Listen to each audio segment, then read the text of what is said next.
What mouse should I get? Any PC gamer will have said this at some point. Gaming mice are often viewed from a strange perspective, mainly because people online will try to spin some silly narrative like, oh, you absolutely need a mouse that's got a million buttons and has an onboard AI called Jarvis. Or they might even sell you on some smug Reddit core lie like, lol bro, you don't even need a good mouse, it's all about the player. In reality, gaming mice are pretty simple. Like any other peripheral, they're just a tool that can either help or hinder your skill.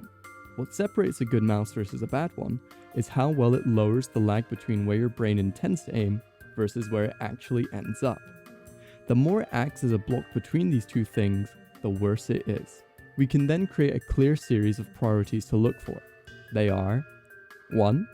How big is your price range? 2. Overall shape and size. This one's very relative person to person. 3. How low is its weight and how smooth is its glide on your mousepad? 4. The mouse's internal hardware.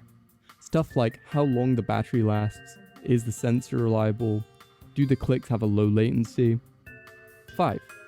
Do you prefer wired or wireless? And finally 6. Do you need any extra gimmicks, extra buttons, LEDs, maybe even some kind of visual aesthetic you really like? This list of 6 things are what you should be thinking about before any mouse purchase. Then, if you're a bit of a tryhard, it's a good decision to contemplate getting a specific mousepad. These are even more simple. Do you prioritize higher friction to control your mouse more, or do you prioritize lower for a higher speed? A professional degen such as me uses the Hitscan Hyperlight, a near weightless, ambidextrous, and overall high build quality mouse. I combo that with a SkyPad, a mouse mat known for its low friction, for the highest responsiveness experience possible.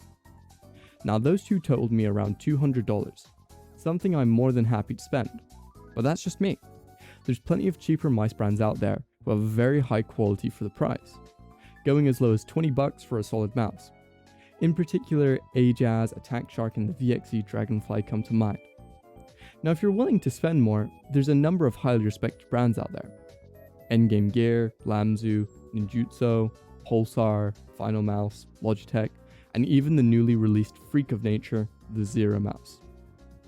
Overall, if you're looking for a peripheral, it's worth spending a bit of time looking up their different specs, or even checking up on reviews from notable creators like Boardsy and Rocket Jump Ninja. Send this video to your friends who are noobs when it comes to gaming mice, so they don't waste their money on some brick that will hold their aim back.